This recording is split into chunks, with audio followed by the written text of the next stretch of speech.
그러면은 좀 우리가 좀 주목해야 될 네. 그런 기업들 네. 기술력과 인플레를 이길 만한 네. 금리 인상을 이길 만한 네. 그런 기업들을 좀 저희가 소개받을 수 있을까요? 네. 기본적으로 유전자 치료제, 세포 치료제의 그 임상이 앞서 있거나 아니면 기술력을 가지고 있는 회사들로 축약을 해야 된다 이렇게 생각을 하고 있고요. 금리 환경이 굉장히 엄중하기 때문에 기술력이 세계적인 기술력을 갖고 있지 않는 회사들은 아마 자금을 빌리기가 굉장히 어려울 것 같아요. 그래서 그런 측면에서는 어느 정도 그 금리가 괜찮은 기업들을 걸러내는 역할도 지금 하고 있다 이렇게 봐야 될 텐데요.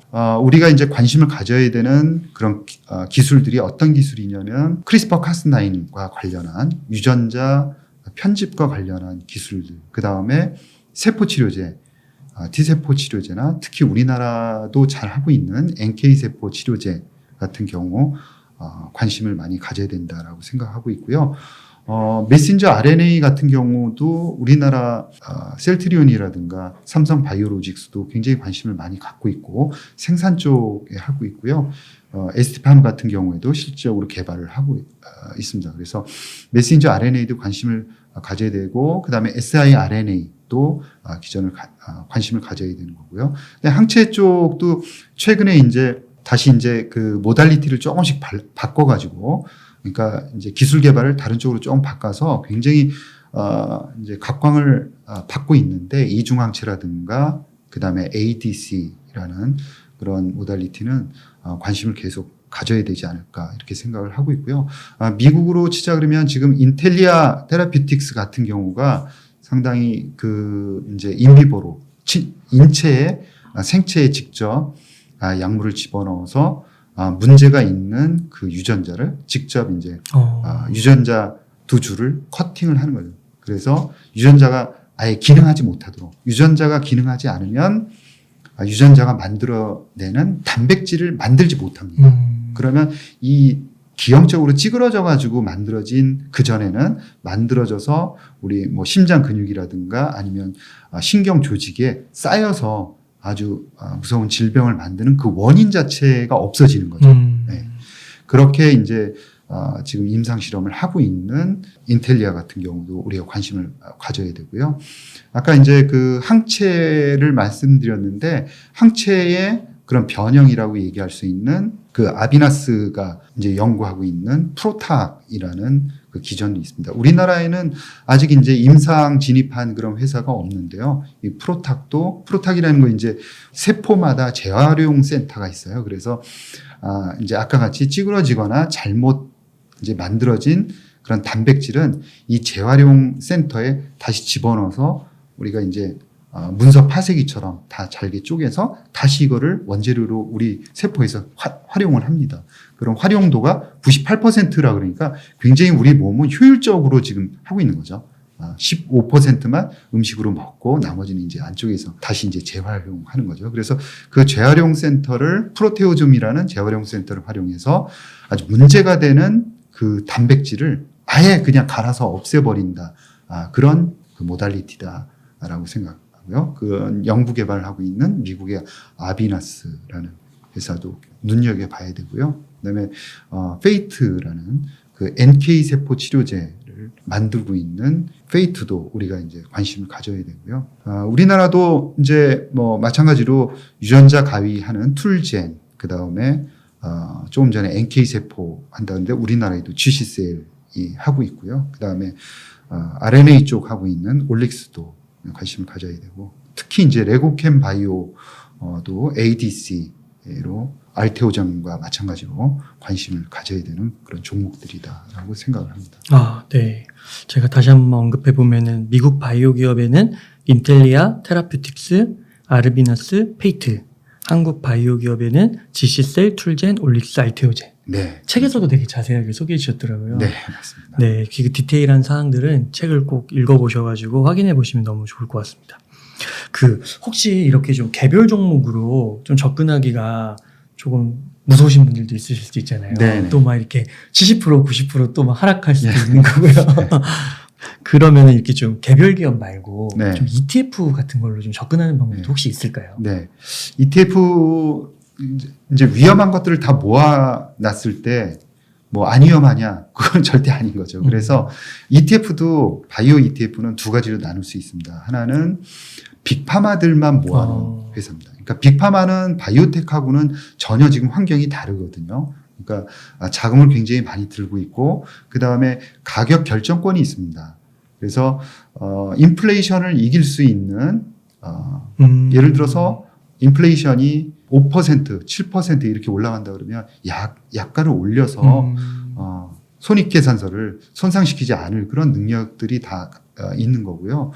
최근에는 아까 이제 설명들을 쭉 드렸는데 이제 바이오텍들이 연구개발들을 지금 많이 하고 있어요. 아까 말씀드린 NGS 그다음에 크리스퍼 카스9 이 가격들이 굉장히 쌉니다. 그러니까 대학 연구소에서 아이디어만 좋으면은 누구든지 정말 이제 조금 이제 과장되게 해서 머리가 있는 그런 이제 과학도다 그러면은 한번 도전해 볼 만한 거죠. 내가 이런 아이디어가 있는데 기계장치 이런 것들은 쉽게 내가 구하거나 아니면 빌려서 아니면 의뢰를 해서 연구개발을 할 수 있게 된 겁니다. 가격이 싸졌어요. 그러다 보니까 기존에는 이 기술의 혁신이 주로 빅파마들이 다 그 안에 어마어마한 연구소 안에서 다 이루어졌거든요. 그런데 지금은 거의 60%에서 70%의 그런 기술적인 혁신이 전부 다 바이오텍, 그 다음에 뭐 MIT라든가 하버드 같은 그런 연구소들에서 벌어지고 있고 빅파마는 뭐를 하냐 그 좋은 기술들을 다 흡수를 하고 있습니다. 그래서 아까 나온 뭐 NK 세포 치료제, 크리스퍼 카스9부터 해서 ADC 이 모든 기술들이 빅파마가 만들었느냐? 그렇지 않습니다. 전부 다 바이오텍들이 만든 거죠. 그래서 빅파마들은 좋은 기술들을 그 많은 돈을 가지고 계속 골라서 흡수하는 거죠. 네. 그러면서 이 바이오 성장하는 거를 온전히 같이 누릴 수가 있습니다. 그런 ETF 중에 XLV라는 굉장히 그 빅파마들이 많이 들어가 있는 ETF가 있고요. 그 다음에 ETF 비용도 굉장히 싸면서 그래프를 보시면은 굉장히 안정적입니다. 그래서 나는 주가 출렁거리는 거 싫고 정말 장기간 한번 그 투자를 하고 싶다 그런 분들한테는 어울리고요. 그다음에 뭐 그 바이오텍들로 굉장히 그 주가 변동성이 크지만 2024년도에 큰 실적 장세가 한번 올 때 몇 배 한번 그 주가를 향해 보고 싶다라고 하시는 분들은 지놈이라든가 아크지 같은 ETF를 사보시는 것도 좋을 것 같습니다. 이 안에 들어가 있는 주식들은 이번에 떨어질 때 거의 한 80%까지 떨어지는 걸 보여줬거든요. 그래서 올라갈 때는 상당히 더 큰 폭으로 몇 배 뛸 수 있는 그런 또 힘들을 가지고 있는 주식들입니다. 그리고 대신 이제 한 개의 종목 그 주식이 임상을 성공할 확률은 아까 말씀드린 대로 굉장히 떨어지지만 그런 것들을 또 묶어놨을 때는 굉장히 또 안정적인 포트폴리오 효과가 나오기 때문에 2024년을 대비한다 그러면 ETF도 상당히 좋지 않을까 그런 생각입니다. 그러니까 XLV 같은 경우는 이제 빅파마가 위주로 좀 들어가 있어서 막 10배, 20배 이런 거는 좀 기대하기는 그런 건 좀 어렵고. 한 30도에서 35도 방향으로 일자로 계속 우상향해서 올라갑니다. 네. 그 빅파마라고 하면은 좀 어떤 그 유명한 그런 회사들이 들어가 있는 거예요? 여러분들이 너무 잘 아시는 뭐 파이자라든가 화이자. 아스트라제네카, 존슨앤존슨 같은 경우요. 에피라든가 이런 회사들이 들어가 있습니다. 모더나는 어디에 들어가는 거예요? 모더나는요, 굉장히 좋은 질문인데, 모더나는 빅파마는 아니고 바이오파마 정도 됩니다. 그 중간입니다. 중간 정도 되고요. 그 다음에 개력적으로 한 25조 이하는 이제 바이오텍이다. 이렇게 얘기들을 하죠. 이 방송을 들으시고요. 많은 분들이 또 이제 바이오머니가 온다라는 이제 책을 읽고 여기에 또 이렇게 써 있더라고요. 당신의 미래 자산을 결정할 키워드. 그래도 이게 자산이 포트폴리오를 좀 꾸려야 되잖아요.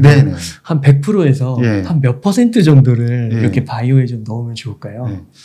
제 생각은 바이오에 대해서 모든 분들이 공통적으로 말씀하시는 게 있어요. 바이오는 잘 될 것 같다 이런 거예요. 그리고 잘 돼야 되고 약들이 많이 이제 희귀 질환 질병을 대상으로 한 그런 약들이 많이 만들어질 것 같다.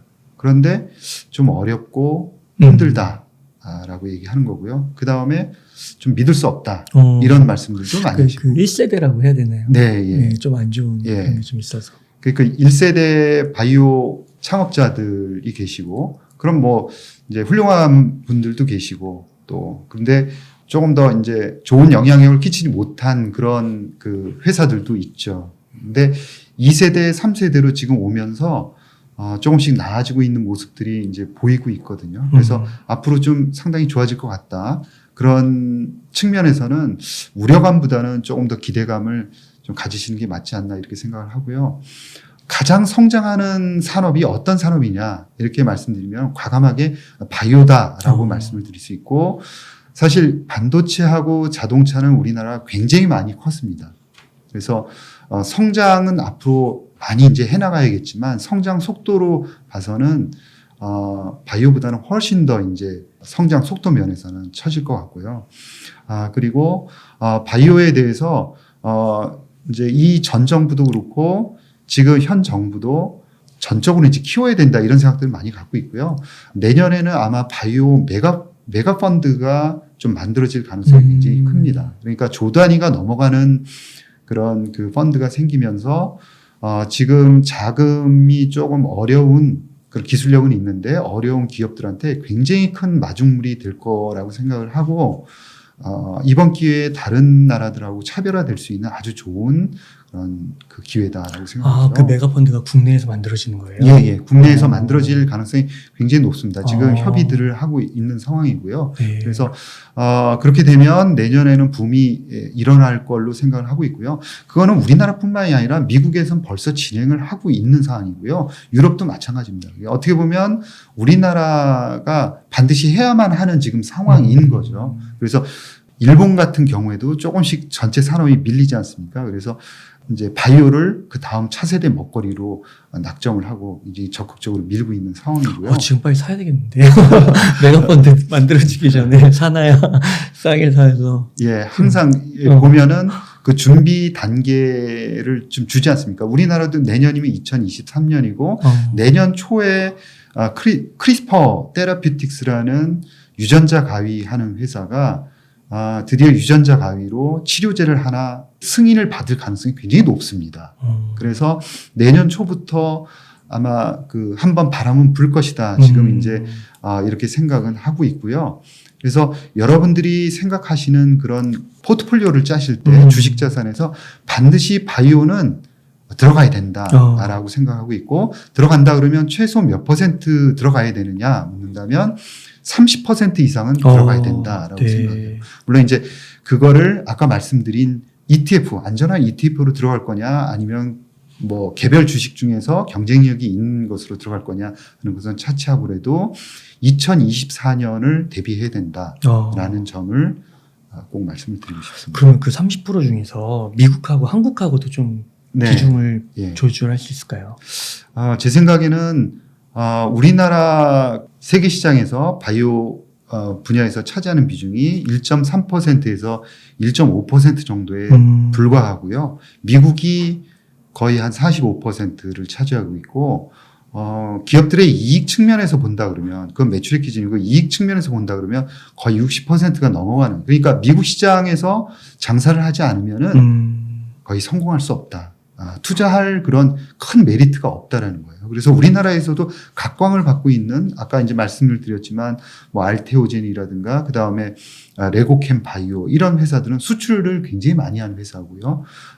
전 세계적으로 인정을 좀 받고 있는 회사들이거든요. 그래서 그런 측면에서 볼 때 미국에 있는 회사들을 좀 집중적으로 투자할 필요가 있다. 그래서 한 70%는 미국에 관심을 갖고 우리나라에도 관심을 가져야 되는 회사들이 있습니다. 아까 이제 말씀드린 GC셀도 이제 기술 수출을 굉장히 조 단위로 크게 한 회사거든요. 물론 이제 전체 다 합쳐서고. 그래서 이제 우리나라 업체들 중에서 글로벌 경쟁력을 가지고 있는 회사에 한해서 반드시 30% 정도는 투자를 할 필요가 있다라는 점입니다. 네. 대표님 감사합니다. 지금 정말 2024년 바이오 머니가 온다. 왔다라고 말씀해 주셨는데 꼭 이 방송을 시청하시는 분들이 주식 포트폴리오 가운데 30%는 한번 고민해보는 네. 그런 시간이 되면 좋겠고 또 실천까지 옮겨보시면 너무 좋을 것 같습니다. 혹시 그 대표님 그 지금까지 이야기해 주신 내용 외에 조금 더 뭐 말씀해 주실 것이나 조금 중요한 내용 혹시 있으실까요? 개략적으로 중요한 부분들은 거의 다 이제 말씀을 드렸던 것 같고요. 네. 바이오는 좋은데 그게 이제 성장성이 있어 보이고 괜찮긴 하고 그 다음에 이제 신뢰성 이런 게 조금 1세대에는 없었지만 2세대, 3세대에 가면서 뭐 관심을 가져보겠다. 그렇긴 하지만 비전공자가 하기에는 굉장히 어렵다. 그리고 접근하기 굉장히 쉽지 않다라고 이제 말씀하시는 분들이 거의 대부분이실 겁니다. 저도 이제 비전공자로서 공부를 해보니까 알아야 되는 지식들이 너무 이제 다 분산되어 있는 거죠. 거기에다가 뭐를 공부해야 되는지를 잘 알기도 굉장히 어려웠어요. 네. 그래서 좀 일단은 그러한 지식들을 한번 모아보자라는 생각을 해서 이제 책을 쓰게 된 거고요. 가장 중요한 거는 세포에 대한 그 지식을 갖는 게 굉장히 지름길이다 이런 생각을 합니다. 그래서 세포에 대해서 조금만 공부를 하시면 제가 오늘 드린 말씀은 전부 다 세포 안에서 조금씩 위치를 바꿔가면서 있는 거예요. NK세포도 마찬가지입니다. 그 세포와 관련된 얘기고 크리스퍼 카스9 그것도 세포 안에 있는 핵과 그 안에 있는 단백질과 관련한 얘기입니다. 그래서 세포와 그 안에 있는 유전자 그리고 그 유전자가 만들어내는 단백질이 막에 가서 이제 붙으면은 막단백질 수용체로서의 역할을 하는 거죠. 그래서 그러한 기본적인 그 세포와 관련된 지식들을 조금만 공부하시면은 아주 재미있게 그 우리나라 주요한 기업들의 그런 인상 기전 어떻게 약을 만들고 있구나 하는 거를 좀 재미를 가지면서 네. 공부도 할 수 있지 않을까. 그리고 바이오는 우리 몸과 관련한 거기 때문에 굉장히 유익합니다. 돈을 떠나서 굉장히 유익하다 이런 말씀을 꼭 드리고 싶습니다. 그러니까요. 저도 이 책이 너무 흥미로웠던 게 이게 바이오 하면 좀 너무 어렵고 네. 생소하고 난해해서 아예 그냥 뭐 그런가 보다 하고 이렇게 넘어갈 때가 많았는데 이게 파트 1에 보니까 바이오 혁신을 이끈 4대 기반 기술부터 시작을 해서 이제 바이오 공부의 지름길로 세포를 먼저 공부하라 네. 이렇게 확실하게 그 처음 시작점을 알려주시더라고요. 네. 그게 딱 이해를 하니까 네. 그 위에는 이제 이래서 이렇게 연결이 되는 거구나라고 네. 방향을 잡을 수 있겠더라고요. 네. 그러니까 그 전에는 이렇게 다 병렬로 이것도 중요한 것 같고 저것도 중요한 것 같고 막 이렇게 네. 무질서하게 했다면은 뭔가 이렇게 순차적으로 네. 이런 순서대로 공부하는 그런 단계를 보여주신 게 아닌가. 네, 맞습니다. 예. 그래서 너무 좋은 책 감사드리고 꼭 기회를 많은 분들이 잡으시면은 너무 좋을 것 같습니다. 그 대표님 갑자기 좀 네. 궁금한 게 하나 좀 생겨서 네. 그것도 좀 한번 말씀해 주시면 좋은 게 이제 이 책 좀 떠나서요. 네. 투자의 전반으로 좀 가서 네. 지금 이제 이렇게 그 코로나 이후에 좀 들어오신 분들은 하락장을 이렇게 길게 처음 좀 맞이하시는 분들이 좀 많으신 네. 것 같아요. 그리고 계좌도 보면은 이제 거의 뭐 30%는 기본이고 많게는 뭐 50%, 60%까지도 빠지신 네. 분들도 있는데 혹시 이런 분들에게 네. 좀 앞으로 투자를 또 계속 해 나가야 되잖아요. 거기에 대해서 좀 한 말씀 해주신다면. 예. 그 IMF부터 그런 그 위기 단계들을 몇 번 거쳤죠. 그 다음에 뭐 9.11 사태에도 굉장히 쇼킹했고. 그러니까 모든 위기는 모습들을 달리해 오는데 그 투자자가 반응하는 거는 다 똑같습니다. 그때마다 현상은 다른데 느끼는 감정은 어떻게 그렇게 똑같은지 모르겠습니다. 아까 말씀드렸지만 2012년부터 시작된 그 디플레이션을 어떻게 싸울 것인가 하는 내용은 지금하고는 정반대의 개념이었거든요.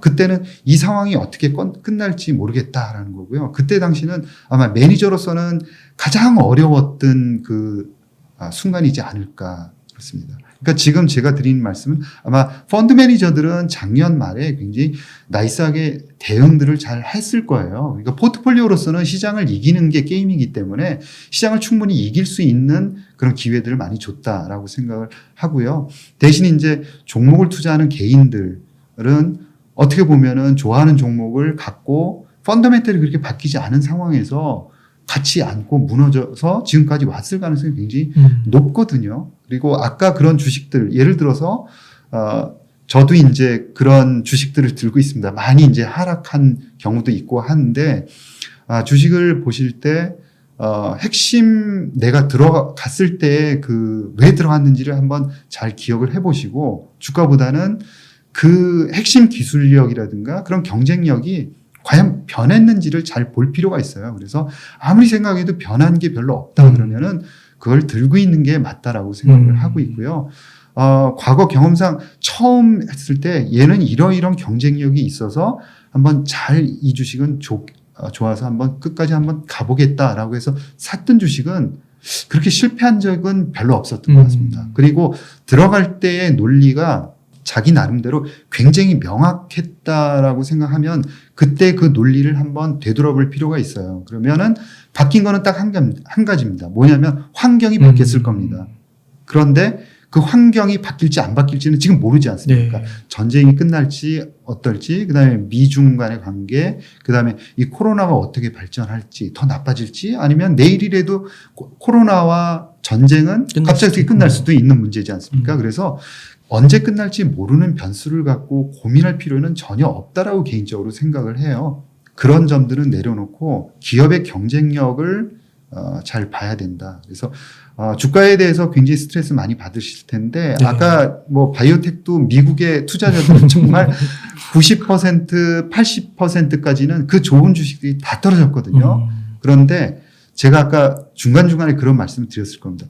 그 좋은 주식들이 80% 떨어졌다는 거는 제가 보기에는 8배 위로 올라갈 가능성이 분명히 있다라고 생각을 해요. 그 정도 힘은 다 가지고 있다라고 생각을 하고 있고요. 그래서 다시 한번 주식을 하실 때는 지금 이번 기회를 되돌아보면서 주식을 살 때 그 논리 이런 것들을 챙겨볼 필요가 있고 바뀌는 거는 저의 마음이 바뀔 뿐이지 대부분은 잘 안 바뀝니다. 그 종목들 논리들도 잘 안 바뀌는 거죠. 그래서 이제 뭐 가끔 친한 사람들과 얘기할 때는 이런 시장을 맞으면서 내가 어떤 사람이구나 하는 거를 많이 느끼거든요.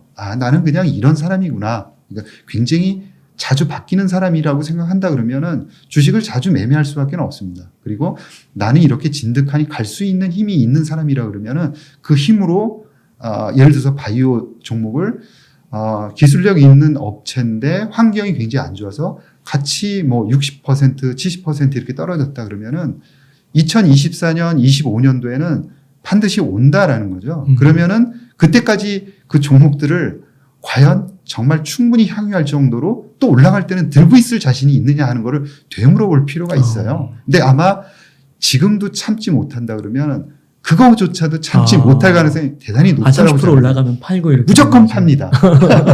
무조건 팔아요. 네, 그래서 그런 거를 아마 되돌아보는 그렇구나. 좋은 시기지 않을까라는 거고요. 그거는 바이오 회사들도 마찬가지입니다. 지금 뭐 약간 고개가 뻣뻣했던 회사들도 지금 돈 구하기 굉장히 어려워서 다시 이제 겸손해지고 있거든요. 그래서 이런 시장은 어떻게 보면은 다들 겸손하게 만드는 장이다 이렇게 생각합니다. 네.